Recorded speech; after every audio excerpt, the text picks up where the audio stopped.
Salut à toutes et à tous, je m'appelle Julie, j'ai 22 ans et je rentre à l'école d'auxiliaire de puériculture au mois de septembre. Alors, tout d'abord, je voudrais présenter un petit peu mon parcours, parce qu'il est un petit peu atypique, ce qu'on pourrait dire atypique. J'ai eu un baccalauréat général en économie sociale, spécialité Sciences Po. Ensuite, on m'a envoyée en BTS assistante de direction. Et ça m'a alors absolument pas plu. Et à côté, j'étais animatrice adaptée pendant presque 3 ans. Et j'ai continué encore aujourd'hui l'animation. Et j'ai découvert que les enfants, c'était quand même quelque chose qui me plaisait énormément.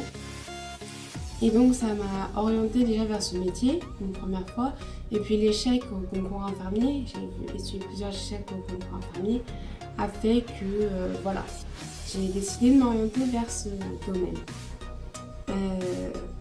Ma motivation principale, c'est de travailler avec les enfants, que ce soit dans le handicap ou dans des structures spécialisées en fait. Notamment la pouponnière, où les bébés, ce sont là où les parents laissent leurs bébés parce qu'ils veulent les donner à l'adoption, ou parce qu'ils ont été retirés, parce que X ou Y raison, ils ont été maltraités, ils ne sont pas en environnement correct, etc.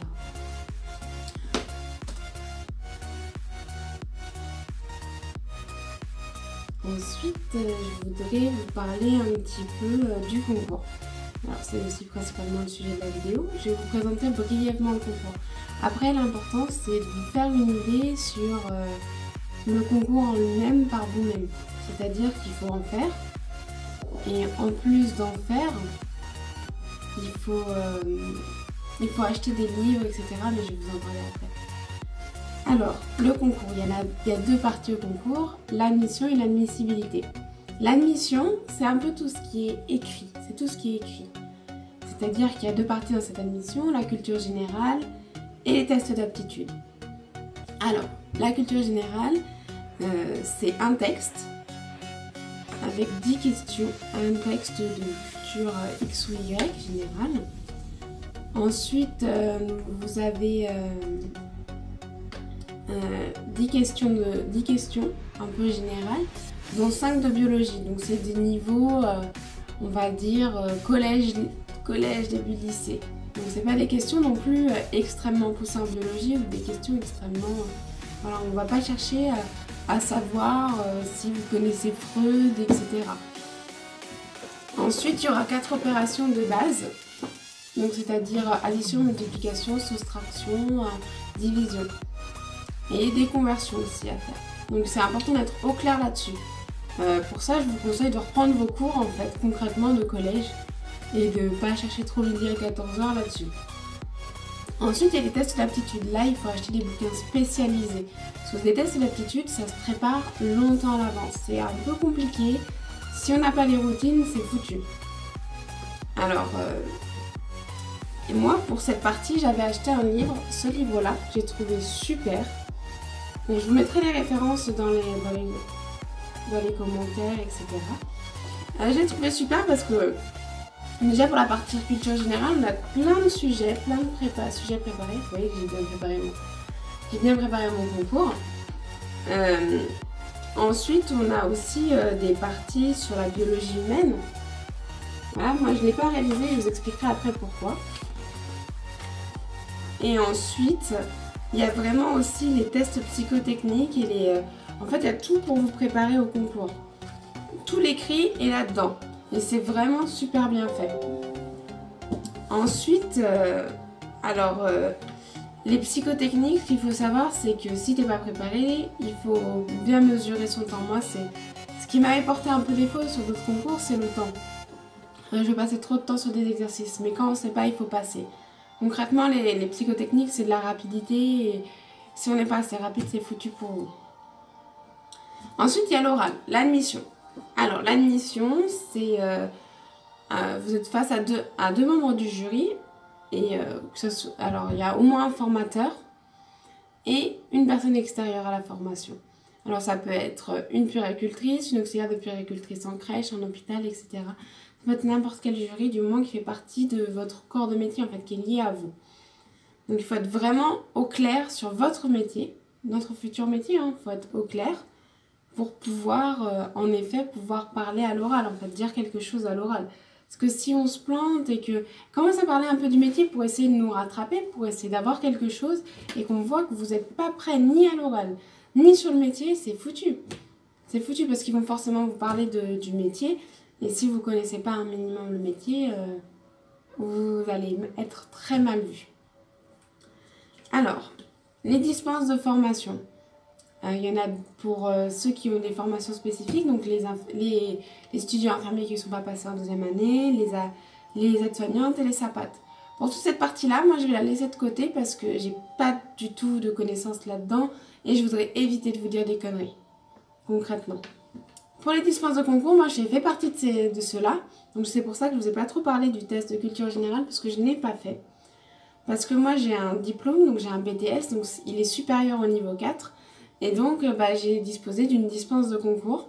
Comme les dispenses de formation, on dispose tous d'une dispense de concours. La plupart du temps, c'est que la culture générale qu'on zappe. Parce qu'on fait quand même une partie à l'écrit, on fait quand même une psychotechnique, parce qu'il faut qu'on soit quand même sélectionné parmi tout le monde en fait. Moi, la préparation, comme je vous l'ai dit, je l'ai fait à partir du bouquin et aussi à partir d'une application que vous trouverez facilement, que je vous mettrai dans la description. C'est concours ASAP qui est super bien faite et j'ai pu m'entraîner régulièrement grâce à ça, au travail, à droite, à gauche. Il faut lire beaucoup les actualités, il faut lire des livres en lien. Moi, j'ai beaucoup apprécié le livre Louis Papa qui parlait du handicap et de l'enfance. Emmanuel Laborie, Le Cri de la Mouette sur la surdité, etc. Je trouve que c'est super important d'être au clair aussi là-dessus sur le handicap, l'enfance, mais aussi sur tous les autres sujets, la vieillesse, comment un enfant grandit, etc. Soyez curieux. Concrètement, le premier maître mot pour la culture générale, c'est être curieux. Même pour l'oral, il faut être curieux. C'est le maître mot de ce concours, c'est être curieux et tester tout. Ensuite, moi, je vous conseille d'aller faire des stages ou de travailler en fait dans ce domaine-là. Moi, j'ai fait de l'animation, j'ai été dans la vieillesse avec auxiliaire de vie. J'ai un peu tout vu et donc ça m'a permis vraiment de pouvoir parler de mon expérience à l'oral et ça a été vraiment apprécié. Je voudrais ensuite vous parler un peu de mon vécu parce que je pense que c'est par le vécu qu'on arrive à se faire des idées et je voudrais éviter de vous faire une vidéo à rallonge où concrètement on ne comprend pas, etc.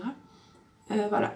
Alors moi, mon vécu, j'ai fait 2 concours, un à Orléans, un à Corbeil. Orléans, c'est super mal passé. À l'écrit, j'ai pas géré mon temps au niveau des tests psychotechniques, je les ai trouvés très durs. J'étais sûrement pas assez préparée aussi. Comme quoi la préparation fait tout, parce que je me suis vachement préparée pour Corbeil, c'est très bien passé. Il faut faire très attention parce que les routines ne sont pas forcément les mêmes. D'une école à l'autre, mais les exercices se ressemblent en fait. Donc il faut vraiment faire attention aux énoncés et gérer son temps. Moi, c'est ce qui m'a manqué à l'écrit, c'est la gestion du temps. Ensuite, ce que je voudrais vous parler, c'est à mon écrit, à Corbeil, ça s'est très bien passé puisqu'ils ont géré mon temps à ma place, qui nous disaient partie 1 finie, partie 2 finie, partie 3 finie, etc. Alors qu'à Orléans, pas du tout. Il y avait aussi moins de places, donc je pense que c'était aussi pour nous sélectionner. Parce qu'à Orléans, si je me souviens bien, il y avait 25 places. Et à Corbeil, il y avait quasiment le double. On est 55 à être pris. Donc concrètement, c'est pas du tout le même niveau.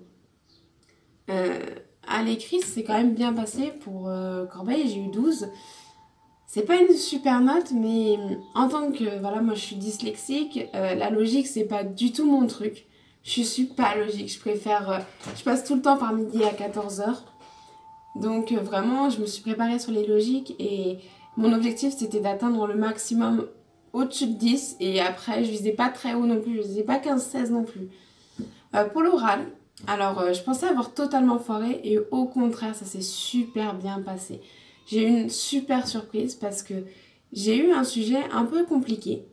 Et je suis tombée sur un jury qui a vu que je me suis pas laissée déstabiliser par le sujet, je me suis pas laissée déstabiliser par eux, j'étais très calme, très posée.